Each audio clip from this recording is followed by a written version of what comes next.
Commander Eric Daniels stood at attention as the massive alien ship hovered above Washington, D.C. It had been 3 days since the Galactic Confederation made first contact with Earth. 3 days of panic, emergency meetings, and rushed preparations. Now, as one of the 12 Navy SEALs chosen to represent humanity's military capabilities, Eric felt the weight of the entire planet on his shoulders. "At ease," said General William Peterson, approaching the line of elite soldiers. "I know you've all been briefed, but I'll say it again. This meeting determines Earth's future. The aliens have requested to evaluate our military capabilities before deciding our status in their confederation. Be respectful, be professional, but show no weakness." Eric nodded. At 38, he had 15 years of SEAL experience behind him. Afghanistan, Yemen, Somalia. He'd seen the worst humanity had to offer. But aliens? This was beyond any training manual.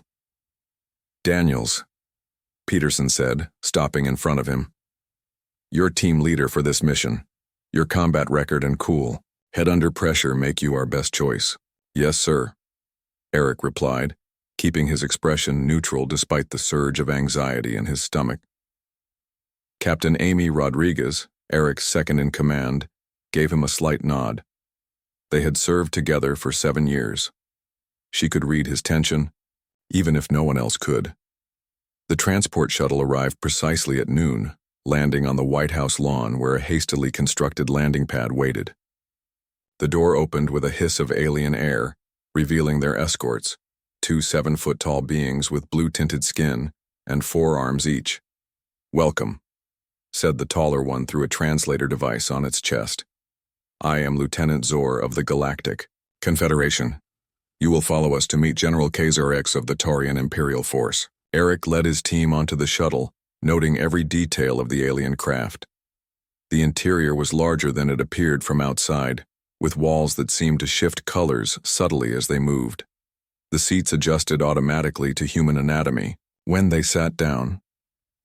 "Impressive technology," whispered Frank Miller, the team's communications specialist. "Stay focused," Eric replied quietly. "Remember the briefing. The Taurians are the military arm of the Confederation. They're reportedly the most aggressive of the 7 species." The shuttle ride lasted only 15 minutes before they docked with the massive mothership hovering 20 miles above Earth. As they disembarked, Eric fought to keep his expression neutral. The docking bay alone was larger than a football stadium, filled with crafts of various sizes and shapes. Aliens of at least 5 different species moved with purpose throughout the space. "This way," Lieutenant Zor directed, leading them through corridors that seemed designed to impress or intimidate with their scale and technology. They arrived at a large chamber with a circular table in the center. Around it stood representatives from what Eric assumed were the 7 Confederation species. One stood out immediately, nearly 8 feet tall with iridescent scales covering its body and 4 muscular arms folded across a broad chest.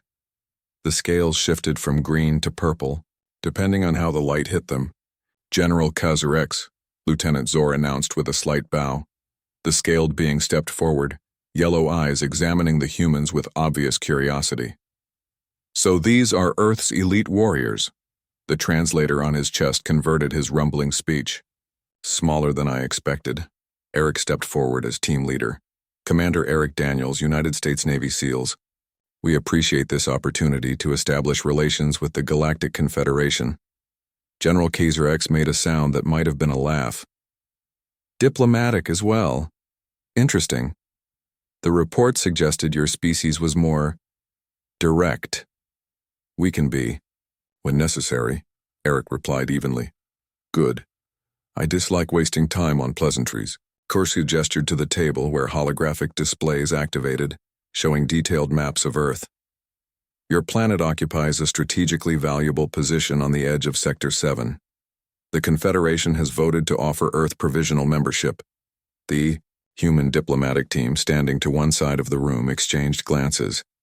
This was further than they had gotten in the previous days of negotiation.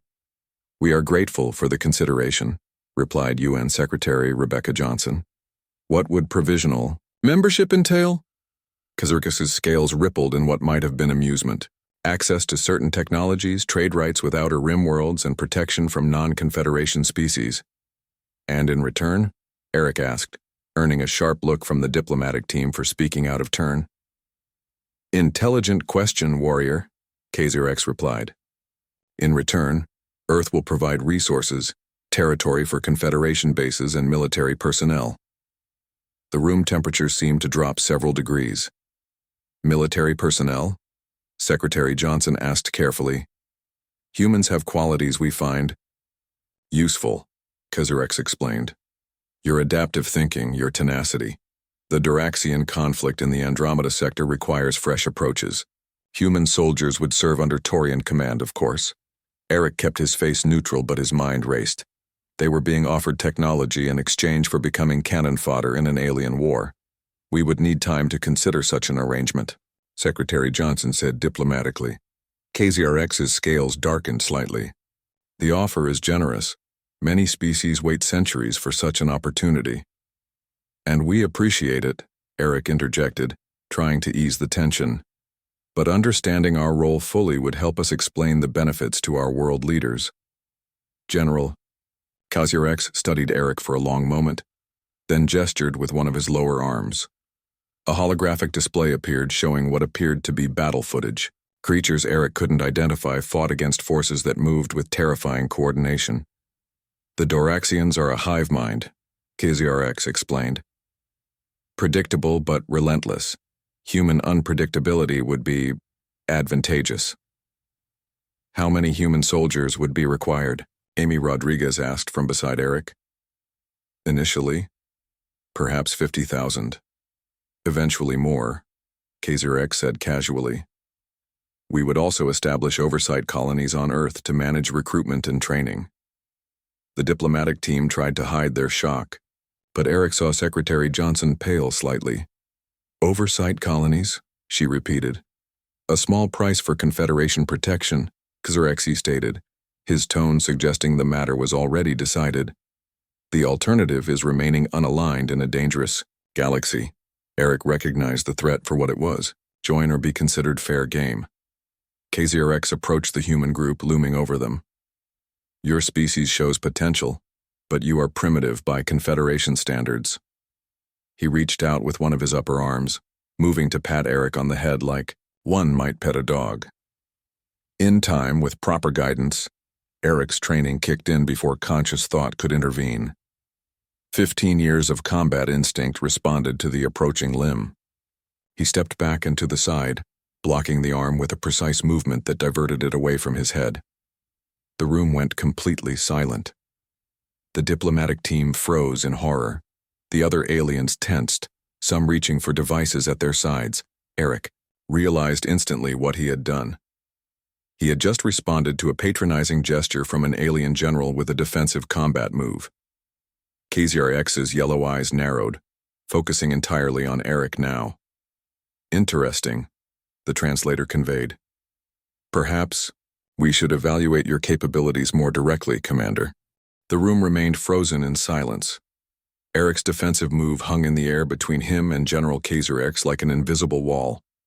The diplomatic team looked horrified. Secretary Johnson's face had gone completely white. Even Eric's fellow SEALs seemed to be holding their breath.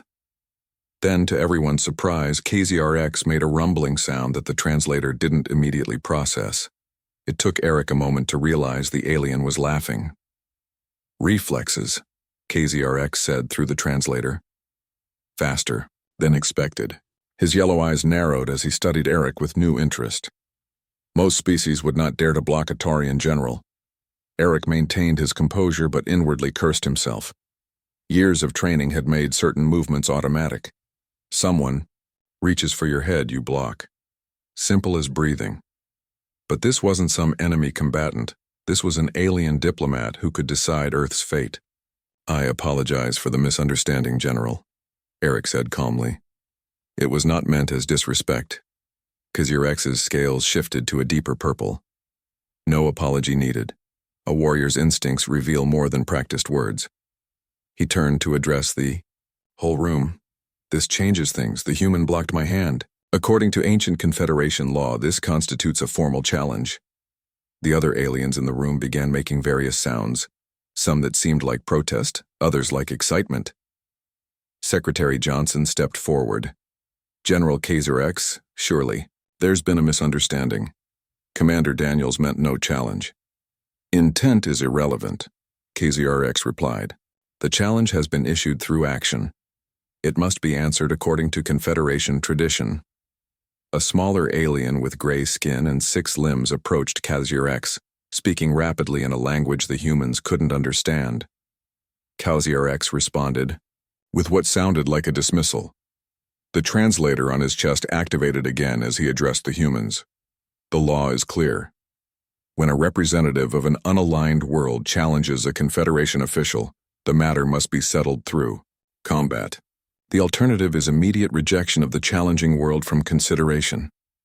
Eric felt the weight of billions of lives suddenly press down on him. One instinctive move might have just doomed Earth to isolation in a hostile galaxy. Now what exactly does this combat entail? Amy Rodriguez asked, stepping forward beside Eric. X seemed pleased by the question. Single combat between the challenger and the challenged. Commander Daniels against me. No projectile or energy weapons. Only natural abilities and melee tools. And the outcome?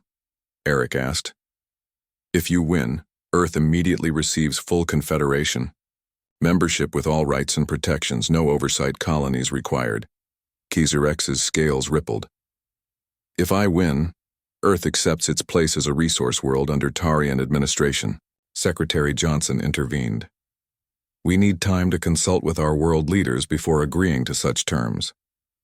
You have 1 Earth hour, X replied. The challenge cannot be withdrawn once issued. You may discuss whether to forfeit or proceed. He gestured to Lieutenant Zor. Show them to the waiting chamber. As they were escorted out, Eric could feel the anger radiating from the diplomatic team. Once the doors closed behind them in a smaller room, Secretary Johnson turned on him. Do you have any idea what you've done? She demanded. Years of careful preparation for first contact and you turn it into some alien gladiator match. With respect, Madam Secretary, Amy interrupted. The general was treating us like pets or children. The commander's reaction may have been instinctive, but it also showed the aliens we aren't pushovers. Frank Miller, who had been silent until now, spoke up. I've been monitoring their translator outputs against their actual speech patterns. The general was being far more condescending than the translation conveyed. They were never offering us a fair deal. Eric took a deep breath. Regardless of how we got here, we need to decide what to do now. Can you beat him? Secretary Johnson asked bluntly. Eric considered the question seriously. X stood nearly 8 feet tall, had 4 powerful arms, and was covered in scales that might act as natural armor. He likely had strength and reach advantages. But Eric had fought against bad odds before. I don't know, he answered honestly, but their original offer meant Earth would become a recruiting ground for alien wars and host their military bases on our soil. If losing this challenge means the same or worse outcome, then fighting gives us our only chance at something better.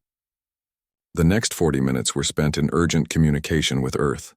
President Susan Clark and the Joint Chiefs of Staff were briefed on the situation. Military analysts reviewed the limited footage they had of Taurian physiology. Scientists offered hasty theories about potential weaknesses. When Lieutenant Zor returned, the humans had made their decision. We accept the challenge, Secretary Johnson stated firmly. Excellent, Zor replied.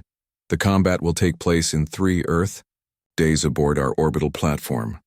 This allows both participants time for preparation according to tradition. As they were escorted back to the shuttle for their return to Earth, Eric felt a hand on his shoulder. It was Paul Garcia, the youngest member of their SEAL team. What are you going to do, Commander? He asked quietly. Eric gave him a steady look. What we always do. Adapt and overcome. Back on Earth, Eric was immediately taken to a secure military facility beneath the Rocky Mountains. A team of specialists had been assembled, xenobiologists, combat experts, and military strategists. Dr. Olivia Blackwell, the leading xenobiologist, had been flown in from her research station in Antarctica. We don't have much to work with, she explained as she showed Eric enhanced images of KZRX. Taurians evolved on a high-gravity world. That explains the 4 arms and robust build. Their scales appear to function as natural armor, but like any armor, there must be weak points. Eric studied the images carefully. What about their physiology, respiration, circulation? Based on what we've observed, they have a dual circulatory system. Dr. Blackwell pointed to areas on the alien's torso. 2 heart-like organs here and here. Their breathing seems more efficient than ours, but they might have less endurance. For sustained activity. For the next 48 hours, Eric trained relentlessly. He worked with experts in various martial arts to develop strategies for fighting an opponent with 4 arms. He studied every piece of footage they had of Taurian movement patterns. He practiced with weights strapped to his arms and torso to simulate fighting in the slightly higher gravity the aliens preferred. On the night before his return to the mothership, Eric sat alone in his quarters, reviewing Dr. Blackwell's notes. One last time, there was a knock at the door. "Enter," he called. Captain Amy Rodriguez stepped in, carrying 2 cups of coffee. She handed one to Eric. "How are you holding up?" she asked. "As well as can be expected," he replied with a slight smile. "Not exactly what they trained us for at Bud S." "The whole world is watching, you know," Amy said. "Not literally. They're keeping this quiet from the general public, but every government leader, every military commander." Eric nodded. "No pressure. You've got this," she said seriously. "If anyone can figure out how to beat an 8-foot alien with 4 arms, it's you." As Eric took a sip of his coffee, he wondered if she was right. Tomorrow he would face combat unlike anything any human had experienced before, and the stakes couldn't be higher. The shuttle ride back to the alien mothership was silent. Eric sat with his eyes closed, mentally reviewing his strategy. Beside him, Dr. Blackwell checked a small device that monitored his vital signs. Captain Rodriguez and 2 other SEALs, Frank Miller and Paul Garcia, completed their small team. The diplomatic corps had been left behind. This was now purely a military matter. "Heart rate steady," Dr. Blackwell noted quietly. "Blood pressure normal. You're remarkably calm for someone about to fight an alien twice your size." Eric opened his eyes. "Worrying won't help. Focus on the mission, not the consequences." When they docked with the mothership, Lieutenant Zor was waiting. "The combat will begin in 2 Earth hours. You will be taken to a preparation chamber." The room they were led to was sparse but comfortable. A table held various Earth weapons, knives, batons, small shields. Apparently, the Confederation had studied human combat tools and provided accurate replicas. "Choose your weapons wisely," Dr. Blackwell advised. "Remember what we discussed about Taurian weak points." Eric examined each item carefully before selecting a tactical knife and a reinforced baton. The knife was similar to his standard SEAL issue, while the baton was weighted at one end for maximum impact. "Good choices," Frank commented. "The knife gives you precision for those scale gaps we identified, and the baton has reach without sacrificing speed." Paul looked nervous. "Commander, are you sure about this? The general is massive." "Size isn't everything," Eric replied calmly. "Remember, I don't need to overpower him. I just need to find his weaknesses." Amy approached with a small device. "We've prepared this translator. It's programmed with basic Taurian phrases in case their translation systems fail." As Eric attached it to his uniform, the door opened. A new alien entered, small, with translucent skin that revealed shadowy organs beneath. It spoke through its own translator. "I am Zil, observer for the Confederation Council. I must inform you of the combat rules." The alien's voice was high and musical. "The arena is circular, 100 meters in diameter. Gravity will be set to Earth standard as a courtesy. Combat continues until one participant yields or is rendered unconscious. Death is permitted, but not required for victory." Eric nodded. "Understood. Your opponent has selected a Jivrak as his weapon," Sil continued, displaying a hologram of a 4-bladed weapon that looked like a cross between a trident and a battle axe. It is the traditional weapon of Taurian generals. Great, Frank muttered, as if 4 arms weren't advantage enough. Syl tilted its head. Taurians rely on strength and reach. Their joints are less flexible than human joints. This information is permitted to be shared under fairness protocols. Eric exchanged glances with his team. The alien was subtly helping them. Thank you, Eric said. Syl bowed slightly. I will return when it is time. After the alien left, Dr. Blackwell quickly updated her notes.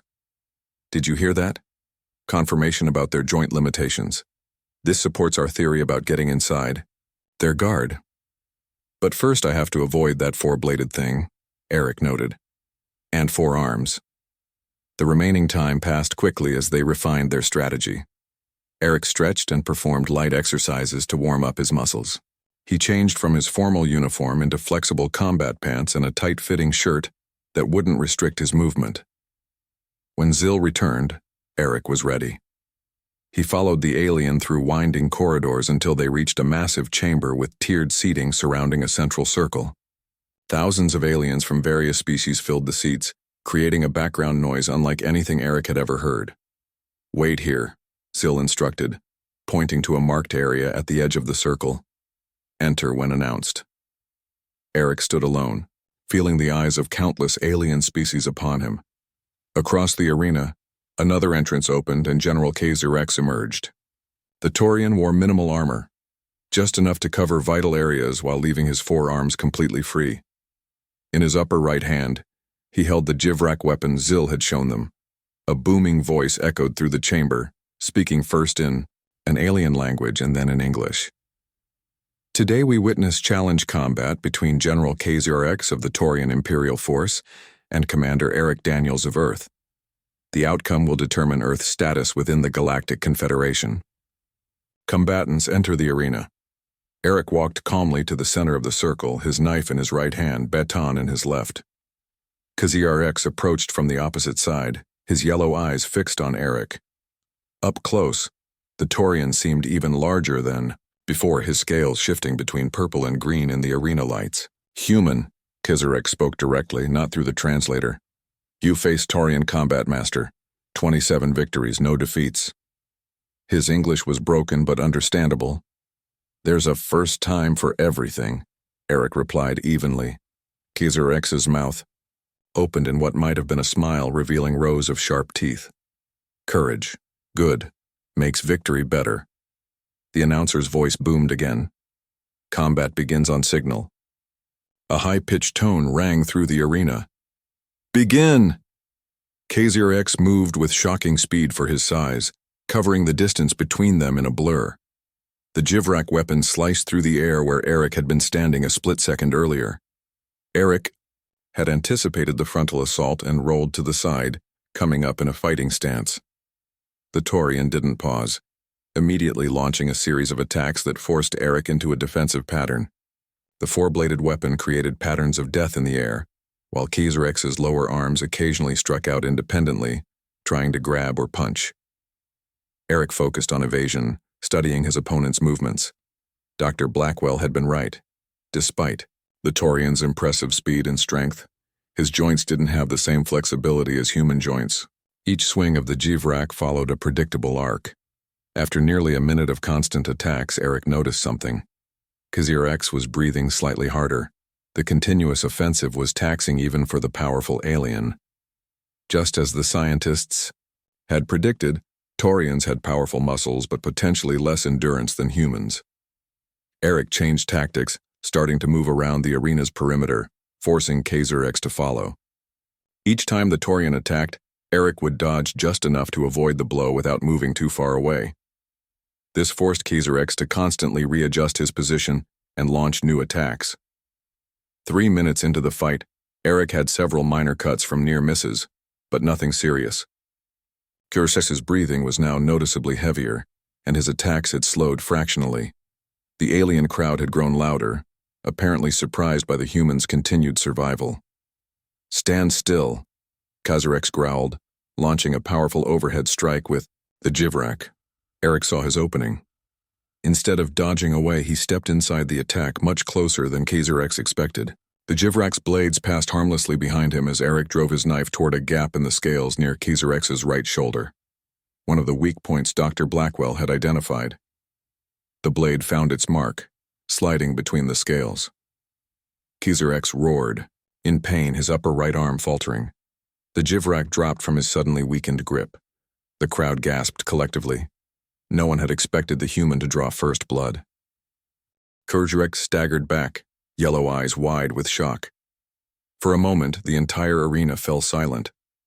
Then a wave of alien voices rose in surprise and excitement. No one had expected the human to wound a Taurian general. Eric didn't waste the advantage. He pressed forward, striking with his baton at another weak point on Kizerex's left side. The Taurian blocked with one of his lower arms but was clearly off balance. The knife wound wasn't deep, but it had hit a nerve cluster exactly where Dr. Blackwell predicted it would be. First blood to the human, the announcer's voice boomed. Xerx roared, his scales darkening to a deep purple. With his 3 uninjured arms, he lashed out in a flurry of strikes. One caught Eric on the shoulder, sending a jolt of pain through his body. The Taurian was incredibly strong, even wounded. Eric rolled with the impact, using the momentum to create distance. He needed to be careful. One solid hit from those powerful arms could end the fight. Kizerx bent down and retrieved his dropped Jivrak with a lower arm. Now he advanced more cautiously, his yellow eyes never leaving Eric. The initial shock had passed, replaced by calculated fury. Lucky strike, Kizerx growled. Will not happen again. Eric circled slowly, looking for another opening. His right shoulder throbbed where Kizerx had struck him, but he kept his weapons ready. He remembered what Frank had said during their planning sessions. Taurians have excellent forward vision, but poorer peripheral awareness. Testing this theory, Eric began moving more erratically, changing directions suddenly. He noticed that Kizerx had to turn his whole upper body to track these movements, confirming the weakness. The crowd grew restless as the two combatants circled each other. They had expected a quick victory for their champion, not this careful dance. Some began making sounds that seemed like jeers. Kizerx attacked again, this time with more control. The Jivrak swept in wide arcs, forcing Eric to jump back repeatedly. One of the blades caught his shirt, tearing the fabric and leaving a shallow cut across his chest. Eric felt warm blood trickling down his torso but ignored it. The cut was superficial. He countered with a quick thrust of his knife toward Kizerx, face not expecting to hit but forcing the Taurian to jerk backward. As Kizerx retreated, Eric noticed something important. The general's injured right arm hung slightly lower than before. The wound was affecting him more than he showed. This gave Eric an idea. He feinted to the left, then quickly shifted right, toward Kizerx's injured side. The Taurian tried to adjust, but moved a fraction slower than before. Eric slipped past the Jivrak's deadly arc and struck with his baton directly at the already damaged nerve cluster. Kizerx howled as his entire upper right arm went limp. The Jivrak clattered to the floor again. The crowd erupted in sounds of alarm. Second, strike to the human, the announcer called, voice tinged with disbelief. Eric didn't pause. He had practiced this sequence countless times during the past 3 days. Following the baton strike, he dropped low and swept his leg against what Dr. Blackwell had identified as the Taurian equivalent of a knee joint. Kizerx, already off balance from the nerve strike, couldn't adjust in time. His right leg buckled, sending him crashing to one knee. The crowd was in an uproar now, but Kizerx still had 3 functioning arms. As he fell, he lashed out with both lower limbs, catching Eric in the ribs with enough force to lift him off his feet. Eric landed hard several feet away. The wind knocked out of him. Pain exploded through his chest. At least one rib was cracked, maybe broken. For a critical moment, Eric couldn't breathe. He forced himself to roll aside just as Kizerx's fist smashed into the floor where his head had been. Eric gasped for air, fighting through the pain. He had dropped his baton when Kizerx hit him, but still gripped the knife tightly. Kizerx was rising to his feet, his movements hampered by his injured arm and leg. "You fight well, human," Kizerx said, breathing heavily. "But fight ends now." Eric struggled to his feet, each breath sending sharp pain through his chest. He had to end this quickly. He couldn't match the Taurian's endurance with injured ribs. Did you? Crowd had reached a fever pitch. Aliens of all species shouting and gesturing. Eric saw his team at the edge of the arena. Amy's tense expression, Frank's focused analysis, Paul's obvious concern, Dr. Blackwell's calculating gaze. Kaiser X charged again, using his 3 good limbs to powerful effect. Eric couldn't dodge as, effectively now with his injured ribs. A sweeping blow from one of Kaiser X's lower arms caught him in the side, sending fresh pain shooting through his already damaged ribs. Eric stumbled but didn't fall. He turned the stumble into forward momentum, driving himself inside Kaiser X's reach.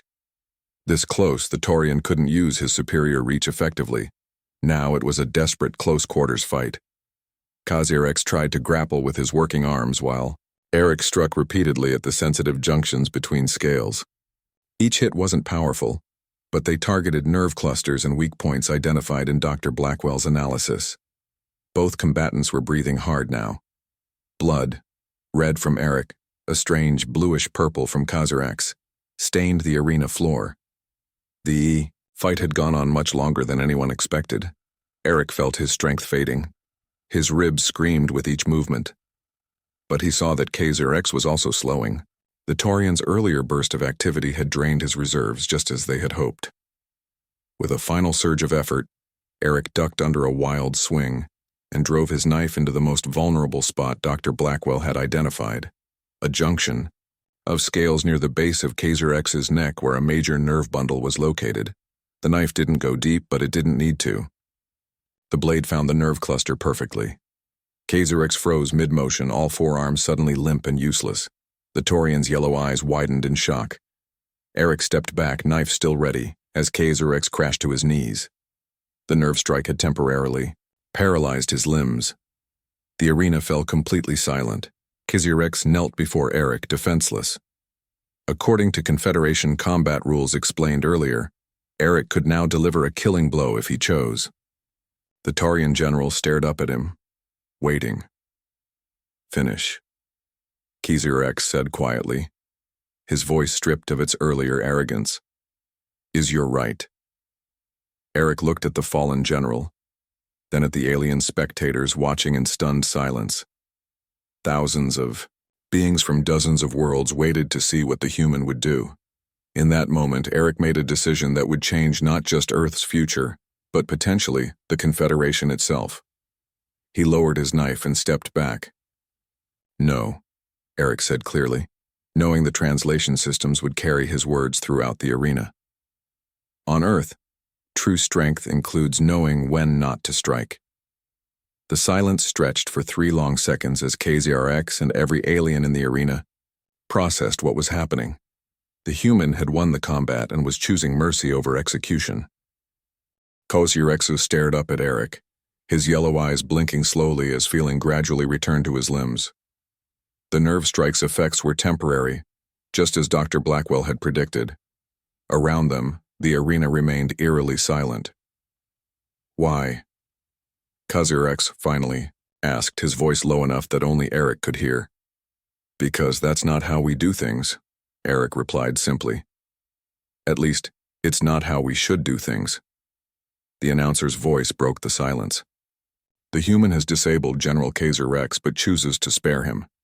By Confederation law, Commander Eric Daniels of Earth is declared the victor. A strange sound began to build in the arena, a rhythmic tapping or clicking from thousands of alien appendages. It took Eric a moment to realize it was their version of applause. Medics rushed onto the arena floor, some heading toward Eric, others to Kaiser X. Dr. Blackwell pushed past the alien medical team and reached Eric first. Multiple contusions, at least 2 cracked ribs, she muttered as she quickly examined him. But you did it. You actually did it. Amy, Frank, and Paul joined them, their faces showing a mixture of disbelief and joy. That was the most amazing fight I've ever seen, Paul said, his voice filled with awe. Frank nodded. The way you targeted those nerve clusters, textbook execution of the plan. Amy said nothing, but the proud smile on her face spoke volumes. On the other side of the arena, Kaiser X had regained enough control of his limbs to stand with assistance. The Taurian general looked across at Eric and made a gesture with his lower left arm, a fist pressed against his chest. A salute, Frank explained quietly. In Taurian culture, it's a sign of deep respect. Eric returned the gesture, despite the pain in his ribs. Syl, the small alien observer, approached their group. The Confederation Council requests your presence. Commander Daniels, your victory has complications. Complications? Amy asked sharply. The terms were clear. Earth gets full membership rights. Yes, Syl agreed. But the manner of victory is unprecedented. No challenger has ever defeated a Taurian general in formal combat, and none has ever shown mercy when entitled to take a life. The alien medical team provided emergency treatment for Eric's injuries, a spray that immediately numbed the pain in his ribs and a tight wrap that stabilized them. Once he could breathe more comfortably, they followed Syl through the mothership to an immense chamber with a circular table. Representatives of each Confederation species sat around the table. In the center, a holographic display showed footage of the combat, replaying Eric's final move and his decision to spare Kaiser X. The largest alien, a massive being with features resembling an Earth elephant, spoke first. Commander Daniels of Earth, I am High Counselor Morath. By the ancient laws of combat, your victory grants Earth full membership in the Galactic Confederation. Thank you, High Counselor, Eric replied. Earth looks forward to peaceful cooperation. However, Morath continued, your actions today raise important questions. In 15,000 years of Confederation history, no Taurian general has been defeated in formal challenge combat, and no victor has chosen mercy when entitled to deliver death. A slender alien with feathered arms spoke next. The human fighting style was unexpected, not based on superior strength but on adaptation and targeting weaknesses. And the human continued fighting despite serious injury, added another council member. Their endurance exceeds predictions. Morath raised a massive hand for silence. Most significant is the choice to spare General Kaiser X. This suggests a value system different from our own. The council chamber doors opened and Kaiser X entered. He moved stiffly, his right arm bound in some kind of healing apparatus. Without speaking, he crossed to the center of the chamber and faced the council. General Kaiser X, Morath acknowledged. You wish to address the council? I do. Kaiser X's voice was solemn. I underestimated the human, not just his fighting ability, but something more important. He turned to look directly at Eric. When I was defenseless, he had every right to take my life. Instead, he showed, what is your word? Mercy. The council members murmured among themselves. In 15,000 years, Kaiser X continued, the Confederation has conquered or absorbed 123 species. We judge them by their strength, their technology, their resources. We have never judged them by their capacity for mercy. Eric watched in amazement as the proud Taurian general placed his working arms in a gesture of respect. I formally request that humans be granted special status within the Confederation, Kaiser X said. Not as junior members, but as equals. Their perspective may offer something we have lost. The council chamber erupted in sounds of protest and support. Morath raised both hands for silence again. This is unprecedented, the High Counselor said. But these are unprecedented times. The Duraxian conflict threatens our outer worlds. Perhaps new approaches are needed. He fixed his gaze on Eric. Commander Daniels, would Earth be willing to share not just its warriors, but its philosophy with the Confederation? Eric felt the weight of the moment. 6 days ago, he'd been on a training mission with his SEAL team. Now he was somehow negotiating humanity's place among the stars. Earth has much to learn from the Confederation, Eric said carefully. But yes, we're willing to share our perspectives as well. Where I come from, the strongest warriors understand that true power lies in restraint, not just force. Morath nodded slowly. Then it is decided. Earth will join the Confederation with full rights and privileges. No oversight colonies will be established. Instead, we propose a mutual exchange program, our representatives learning from yours and yours from ours. 6 months later, Eric stood on the observation deck of the Confederation flagship Harmony. Below him in the training arena, a mixed group of humans and aliens practiced combat techniques. Navy SEALs worked alongside Taurian warriors, each learning from the other. Captain Amy Rodriguez joined him at the viewport. "The first joint special operations team is almost ready," she said.